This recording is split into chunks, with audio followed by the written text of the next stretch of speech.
میں ان سیدوں سے پوچھتا ہوں جو سادات کی بات کرتے ہیں، تم بات کیوں نہیں کرتے سید خرم شاہ کے لیے، سید ظہیر الحسن شاہ صاحب کے لیے، ان سادات کے لیے بات کیوں نہیں کرتے کہ جن کے پاؤں میں بیڑی ڈالی؟ تم نے بھی سید اپنے مطلب کی پکڑیں.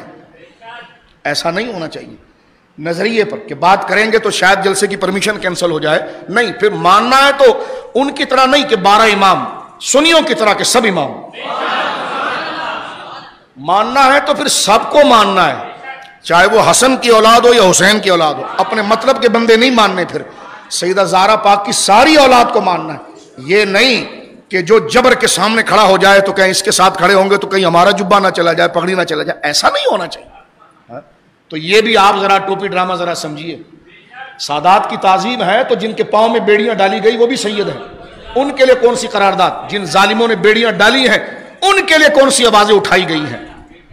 وہ بھی تو سیدہ زہرا کا بیٹا ہے. اس کے لیے کون سی آواز؟